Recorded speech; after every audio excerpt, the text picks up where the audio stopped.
Le réchauffement climatique. Tout le monde en a déjà entendu parler.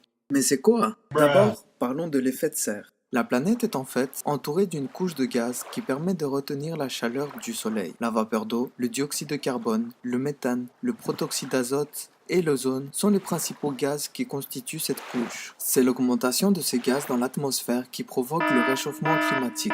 Donc l'effet de serre c'est mauvais? Faux!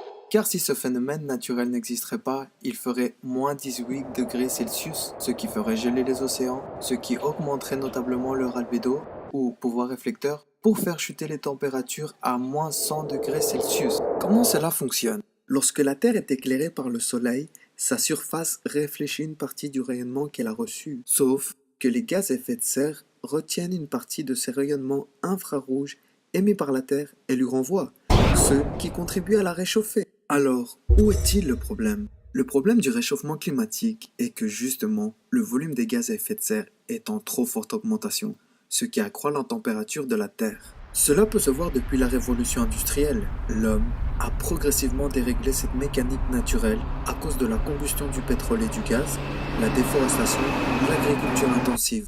En effet, d'après le 4e rapport du GIEC, la température moyenne du globe a déjà augmenté de 0,85 degrés entre 1880 et 2012. À ce titre, les climatologues insistent que les 30 dernières années ont connu les températures les plus élevées et surtout dans l'hémisphère nord.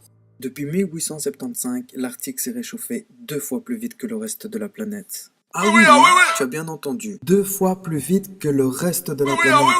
Les conséquences. D'après le 5e rapport du GIEC, les effets globaux attendus à cause du réchauffement climatique sont les suivants. Oh non. La fonte des glaciers du Groenland, de l'Antarctique et de la banquise arctique contribue à l'augmentation du niveau des océans. Entre 1901 et 2010, le niveau des océans a augmenté de près de 20 cm. La multiplication d'événements climatiques extrêmes. Je m'explique. Dans les latitudes moyennes et hautes, il y aura beaucoup plus de pluie, et dans les régions arides, il y aura des sécheresses plus longues et plus fréquentes. 13.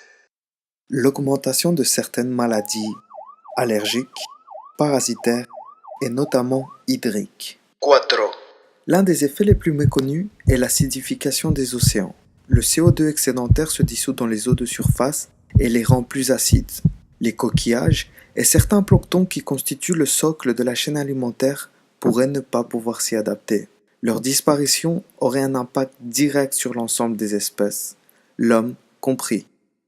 Mais dis-moi pas que c'est pas vrai! Les solutions pour lutter contre le réchauffement climatique seraient de taxer le CO2. En effet, il existe un système communautaire d'échange de quotas d'émissions mis en place par l'Union européenne visant à la réduction d'émissions de gaz à effet de serre. Voici un exemple pour mieux comprendre. Supposons qu'il y ait durant la première année 20 tonnes d'émissions disponibles sur le marché des émissions. La compagnie A émet 10 tonnes de CO2 pour un quota de 10 tonnes. La compagnie B émet 10 tonnes de CO2 pour un quota de 10 tonnes. Les deux compagnies ont donc atteint leur quota sans les avoir dépassés. Supposons maintenant qu'il y ait durant la deuxième année 18 tonnes disponibles sur le marché des émissions. La compagnie A émet 8 tonnes de CO2 pour un quota de 9 tonnes. La compagnie B émet 10 tonnes de CO2 pour un quota de 9 tonnes. La compagnie B doit donc acheter à la compagnie A une réduction d'émissions d'une tonne pour respecter son quota. Ce système est élaboré en 4 phases. La première était d'établir un prix du carbone et les quotas nationaux. La seconde phase consistait à l'application du protocole de Kyoto. La troisième phase consiste à renforcer le système, entre autres par la réduction linéaire de quotas chaque année. Une quatrième phase est en cours de création et vise à réduire d'au moins 40% des émissions de gaz et de 21% des quantités globales de quotas de CO2. L'homme ferait-il preuve d'indifférence et d'insouciance à l'égard de son milieu de vie? Nous vivons malheureusement dans une société de consommation où les entreprises se soucient plus de leur place mondiale au sein du marché et de leur chiffre d'affaires que de l'environnement. Elles finissent ainsi par rejeter l'éthique. De ce fait, on se rend compte que l'influence économique est beaucoup plus importante que sur la politique. Les politiciens, dépassés par certains événements, soumis à de multiples contraintes, et peut-être pas assez courageux pour oser s'élever contre des puissances économiques, ne dirigent plus la société.